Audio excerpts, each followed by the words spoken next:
ದಕ್ಷಿಣ ಏಷ್ಯಾದಲ್ಲೇ ಮೊದಲ brain lab functional neuro surgery reference centre ತರಬೇತಿ ಮತ್ತು ಉತ್ಕೃಷ್ಟತಾ ಕೇಂದ್ರದ ಸ್ಥಾಪನೆಗಾಗಿ ತಿಳುವಳಿಕೆ ಒಪ್ಪಂದಕ್ಕೆ Krishna institute of medical sciences, KIMS ಆಸ್ಪತ್ರೆ ಮತ್ತು ವೈದ್ಯಕೀಯ ತಂತ್ರಜ್ಞಾನ ಕ್ಷೇತ್ರದ ಬ್ರೈನ್ ಲ್ಯಾಬ್ ಸಹಿ ಮಾಡಿವೆ.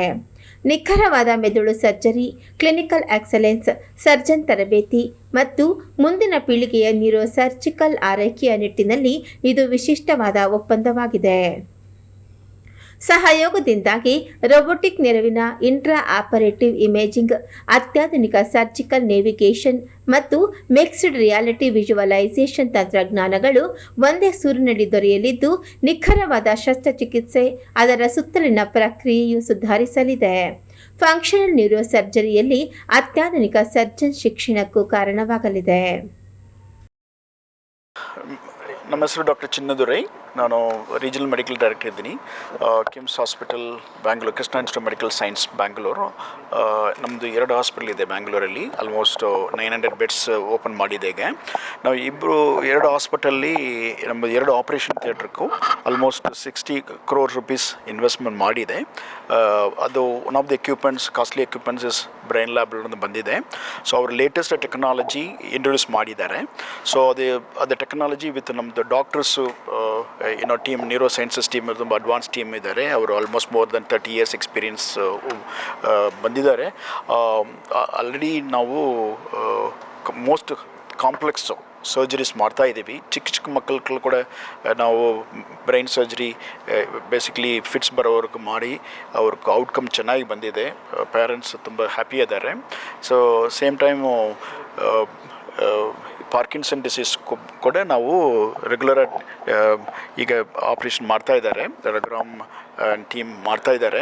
ಅವರು ಔಟ್ಕಮ್ ಚೆನ್ನಾಗಿದೆ. ತುಂಬ VIPs ಬರ್ತಾರೆ, ಅಪ್ಪರ್ ಮಿಡಲ್ ಕ್ಲಾಸ್ ಪೀಪಲ್ ಬರ್ತಾರೆ, ಜನರಲ್ ಪೀಪಲ್ ಬರ್ತಾರೆ. ಸೊ ಅವ್ರ ಔಟ್ಕಮ್ ನೋಡಿಬಿಟ್ಟು ಕ್ವಾಲಿಟಿ ಆಫ್ ಲೈಫ್ ಎಲ್ಲ ಚೆನ್ನಾಗಿ ಇಂಪ್ರೂವ್ ಆದಮೇಲೆ ಭಾಳ ಸಂತೋಷದಲ್ಲ ಹೋಗ್ತಾರೆ. ಈಗ ಕಿಮ್ಸ್ ಹಾಸ್ಪಿಟಲ್ಸ್ ಈಗ ಹೊಸದಾಗಿ ಶುರು ಆಗಿದೆ ಬೆಂಗಳೂರಿನಲ್ಲಿ. ಈಗ 2 ದೊಡ್ಡ multi speciality hospital, super speciality hospital open ಆಗಿದೆ. ಒಂದು ಎಲೆಕ್ಟ್ರಾನಿಕ್ ಸಿಟಿಲಿ, ಇನ್ನೊಂದು ಮಹದೇವಪುರ ಅಲ್ಲಿ. ಈ 2 ಹಾಸ್ಪಿಟಲ್ನಲ್ಲೂ ಲೇಟೆಸ್ಟ್ ಟೆಕ್ನಾಲಜಿಗಳು ಇಂಪ್ಲಿಮೆಂಟ್ ಆಗಿದೆ. ಸೊ ಅದರಿಂದ ಪೇಷಂಟ್ಸ್ಗೆ ಇದರಿಂದ ತುಂಬ ಉಪಯೋಗ ಆಗುತ್ತೆ. ಮಿನಿಮಲಿ ಇನ್ವೇಸಿವ್ ಸರ್ಜರಿ ಮಾಡೋದಕ್ಕೆ ಈಗ ಎಲ್ಲ ಫೀಲ್ಡ್ಸ್ನಲ್ಲೂ general surgery, urology, cardiac surgery, neuro ಸರ್ಜರಿಲಿ ರೋಬೋಟಿಕ್ ಸರ್ಜರಿ ಬಂದಿದೆ. ಡಯಾಗ್ನೋಸಿಸ್ ಮಾಡೋದಕ್ಕೆ ವೆರಿ ಅಡ್ವಾನ್ಸ್ಡ್ ಎಕ್ವಿಪ್ಮೆಂಟ್, ಸ್ಕ್ಯಾನಿಂಗ್ ಎಕ್ವಿಪ್ಮೆಂಟ್ಗಳು ಬಂದಿದೆ. ಆಪ್ರೇಷನ್ ಮಾಡೋದಕ್ಕೂ ತುಂಬ ಸೊಫಿಸ್ಟಿಕೇಟೆಡ್, ಅಂದರೆ ತುಂಬ ಅಡ್ವಾನ್ಸ್ಡ್ ಮೈಕ್ರೋಸ್ಕೋಪ್ಸು, ಮೈಕ್ರೋಸರ್ಜಿಕಲ್ ಇನ್ಸ್ಟ್ರೂಮೆಂಟ್ಸು, ಈ ಥರ ಎಲ್ಲ ಹಲವಾರು ಸಾಧನೆಗಳು ಇರೋದರಿಂದ ಪೇಷಂಟ್ಸಿಗೆ ತುಂಬ ಉಪಯೋಗ ಆಗುತ್ತೆ. ಡಾಕ್ಟರ್ಸ್ಗೂ ಕಾಂಪ್ಲಿಕೇಟೆಡ್ ಆಪ್ರೇಷನ್ಸ್ ಮಾಡೋದಕ್ಕೆ ಹೆಲ್ಪ್ ಆಗುತ್ತೆ. ಇದರಿಂದ ಏನು ಉಪಯೋಗ ಅಂದರೆ ಪೇಷಂಟ್ಗೆ ಔಟ್ಕಮ್ ತುಂಬ ಚೆನ್ನಾಗಿರುತ್ತೆ. ಸರ್ಜರಿ ಮಾಡಿಸ್ಕೊಂಡ್ರೆ ಅಥವಾ ಬೇರೆ ಏನಾದ್ರು ಟ್ರೀಟ್ಮೆಂಟ್ ಕೊಟ್ಟರೆ ಅದರಿಂದ ರಿಕವರ್ ಆಗೋ ಟೈಮು ತುಂಬ ಕಡಿಮೆ ಆಗುತ್ತೆ. ಹಾಸ್ಪಿಟಲಿಂದ ಡಿಸ್ಚಾರ್ಜ್ ಬೇಗ ಆಗುತ್ತೆ. ಆಮೇಲೆ ಮನೆಗೆ ಹೋದ್ಮೇಲೆ ರಿಕವರಿನೂ ಫಾಸ್ಟರ್ ಆಗಿ ಬೇಗ ಆಗುತ್ತೆ.